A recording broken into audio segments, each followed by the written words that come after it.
Ladies and gentlemen, welcome back to Snyder's Inc. Today, my nose is really itchy, but today we got some faction.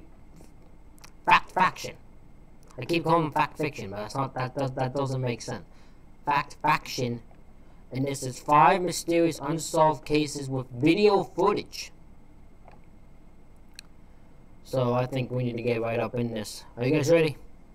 I'm ready. Let's go.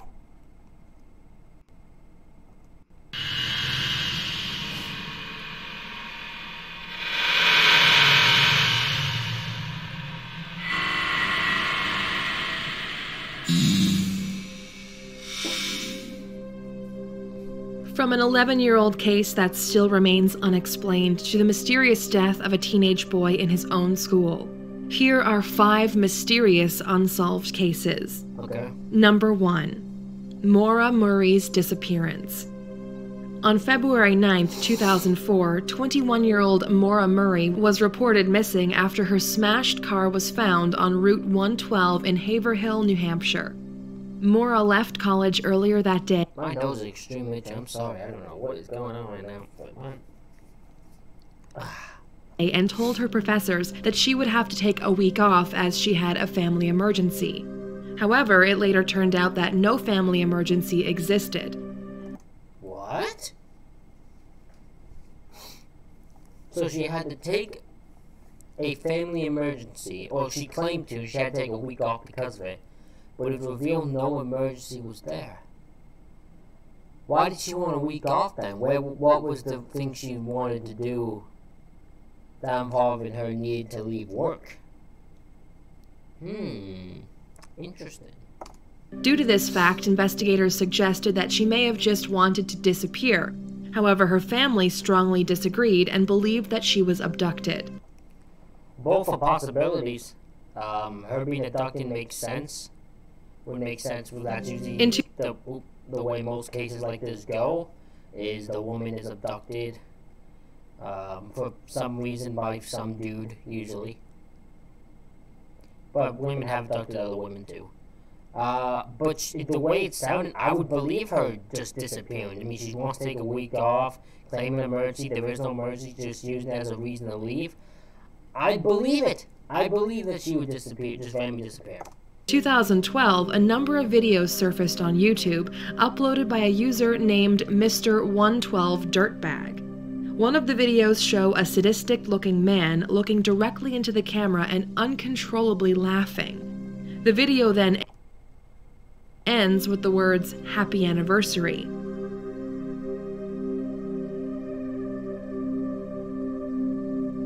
The video was uploaded on the 8th year anniversary of Maura Murray's disappearance. Other strange videos were uploaded to the YouTube channel that seemed to be related to Maura's disappearance, one of which showed a ski pass to Breton Hills Mountain Resort, just 2 miles from where Maura's car was found, and is dated 2 days after Maura disappeared. Another video shows the same man from the first video. This time he is playing a song on a keyboard, and towards the end of the video, this cryptic image is shown.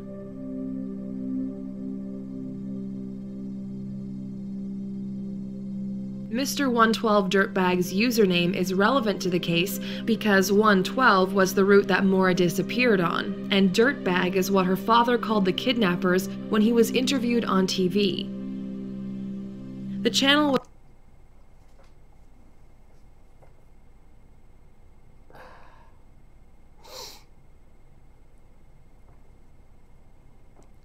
I'm going to guess that is not actually related. I'm not going to say why. Well, actually I will, yeah. My guess is this old guy, is just somewhat a troll. Like, I can't say why he's choosing to be one. Like, I can't answer that. But something in my gut is telling me it's either 2 things. Either one, he's a troll, and using this just to kind of get attention and happen to just be connected. Or, it's just a humongous coincidence, and this guy is being, this guy's just being connected to something that literally has nothing to do with him. And maybe the first video especially, he had nothing to do with him laughing and that. But then once people started just connecting the dots, he kind of just went with it. I could see that, in all honesty. Was quickly removed by YouTube. However, one person managed to save a copy of the videos. Alden Olson was supposedly identified as the Laughing Man and was interviewed by investigators, but they had no evidence to arrest him. However, this has not been officially confirmed. Maura Murray is still missing nearly 12 years later. Whether she decided to run away from her issues at home or she was abducted, the case still remains a mystery. Okay, this is gonna be tough. Last week, I slew the Spider Queen. I didn't mean to. I'm not a fighter. I'm an HP guy. I'm the one who takes the hits while the others slay. But my player, he gave me this sweet legendary artifact. Number. That just makes me laugh. Okay, so this one we've done before. I've seen this one before. We know the story of this guy from the help of our channel, Mr. Ballin. I will put a link to the video where our video thing on this. I'm trying to word myself correctly. I will put the link to the video where we reacted to Mr. Ballin's version on here, although I am going to skip this for that reason of we've seen it before. We know pretty much all about it. Plus, Mr. Ballin goes into way better details on this than this probably will. So, yeah, that's what, if you want to learn more about that, either watch the original video, which will be in the description, or watch my reaction to Mr. Ballin's video. The Phoenix Lights. On the 13th of March 1997, during the hours of 19:30 and 22:30, thousands of people saw a They should have chosen military time for that. UFO sighting in Phoenix, Arizona and Sonora, Mexico. Due to the amount of eyewitnesses, the event has been described as the most famous UFO sighting ever. The UFO first appeared in the sky in a triangular formation, roughly about the size of several football fields, that slowly and silently moved through the sky, blocking the stars as it passed over. Stationary lights were also witnessed. The official explanation from the government is that the UFO was just flares used for target practice. However, many people are not buying that and believe it was something more. Yeah, that sounds ridiculous. That sounds almost ridiculous. That you would shoot a flare off, and especially for the fact that flare would stay in the sky. I don't think that's how flares work. They don't stay in the sky for a length of time like that. So no, I wouldn't buy that either.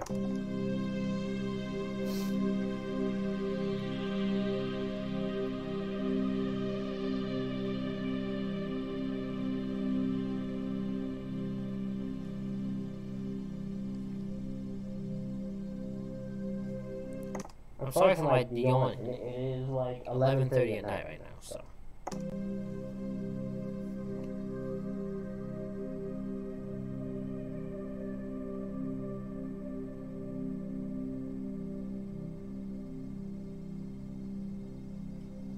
I'm recording the day before this, by the way, just so you're like it. Because I'm not uploading way earlier than 11:30, so you're sitting there probably like, how he record? I'm uploading the day before. I recorded the day before.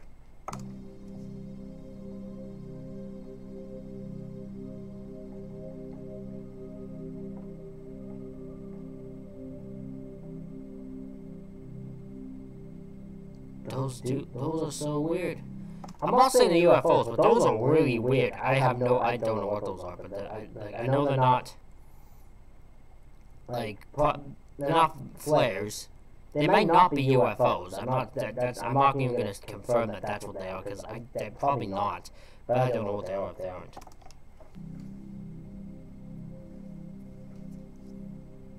Two more sightings of the same or very similar UFO or UFOs were seen in 2007 and 2008, and on the 3rd of February 2015, the Phoenix Lights returned once again. Tell your mom to go. Oh, I guess I can call her now. It's a huge, like, circle.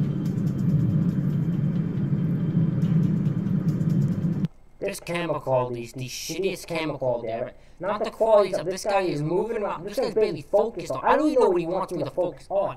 I think it's the lights in those, like, big lights, but I don't even know anymore because this guy can't focus on one thing. She won't be able to see it. From the upstairs window, from Richard's window. Okay. You want to call from your phone? Wow. I don't want to stop the video. Yeah, it's in the sky. It's not on the ridge of the mountain. If they're those could be almost anything. I'm not taking that. I need a better. I hope you have another good video for this, because this is ridiculous. It's moving. Okay, see, this is better. I mean, the camera quality is still shit.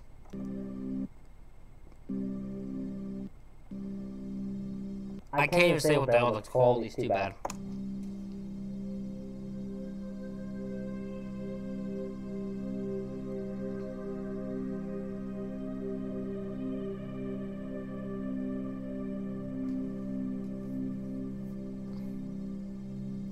Number 4. The mysterious death of Alan Geel. On the 25th of February 2014, at about 2 p.m., the naked body of 64-year-old Alan Geel was found on Perranporth Beach in Cornwall, England. At first, it seemed like an open and shut suicide case. However, many odd things didn't add up to the investigators. Police managed to track Geel's movements up until 6:36 p.m., where he was last seen wandering the streets in Truro city centre, a day before his body was discovered. Okay. Bizarrely, investigators found a sock with earphones wrapped around, stuffed inside Geel's mouth. They also discovered a jacket, a wallet, and a picture of Geel when he was about 2 years old near to his body. A post-mortem examination found multiple injuries to his right hand, chest, and head which are inconsistent with drowning. The jacket that was found was not the same jacket that Geel was wearing in the CCTV Just saying, this part with this looks creepy. footage I don't like this at all. previous day. Geel was described as a bit of a loner who enjoyed video games and going on long walks. Police are treating the case as suspicious, as they can't explain what exactly happened to him and how he ended up on the beach. Whether an accident, murder, or suicide, the case is still open and remains unexplained. Okay, yeah, that's weird. I don't know. We don't have much to go off with that. Well, I guess those it's not suicide. Number 5. Kendrick Johnson. The last case on our list is very strange to say the least and is surrounded by mystery. 17-year-old Kendrick Johnson's body was discovered on the 11th of January 2013 in Lowndes High School, Georgia. He was found headfirst in the center of a rolled-up wrestling mat in the school's gym. An autopsy was carried out on Johnson's body to find the cause of death, which was concluded to be accidental, with investigators saying he got stuck in the mat trying to retrieve a shoe and suffocated. However, Johnson's family was not satisfied with the autopsy report and decided to hire a private pathologist to get a second opinion. Yeah, that sounds stupid to me. I'm just gonna say, if I had a rolled up, because one, why is a shoe of his in a rolled up wrestling mat to begin with? That doesn't make any sense. That doesn't. There's a lot that I don't get from that. Two, if he had a shoe in a rolled up wrestling match, there was way more easier ways to deal with and get that than going in a small condensed mat that you probably won't get out of. I can't buy that this boy is that stupid. Like, I don't buy any boy can be that stupid. Especially sober mind and clear mind. So, yeah, that's too, no, I don't buy that. This time, the autopsy report was different and was concluded that Johnson had died from blunt force trauma. The autopsy also reported of newspapers stuffed inside Johnson's body, as well as missing organs and missing clothing from the day of his death. Hold on. Okay, now this just got interesting. If this is the case, okay, hold on a minute. So let's dissect this. So the coroner, the person that's meant to decide how you die, looked at this thing and just said it was an accident. That's it. Just an accident. He just went into a thing and just suffocated. This guy, this is a private one. So this is a private guy, and he's going on and saying that there's missing organs, there's newspaper in his body, and there's clothes missing from the day he went. Hold on. This just took a major thing, because now my theories are through the roof here. Is it a case where the police don't care about this boy and his death to the point they're just coming up with the easiest solution to get the thing on out of there? Is it... did they just misdo it and not do a good enough, not really that much of a search because it looked so easy, so they just went with the easiest one? Is this private guy full of shit and just coming up with stuff, more like insane stuff?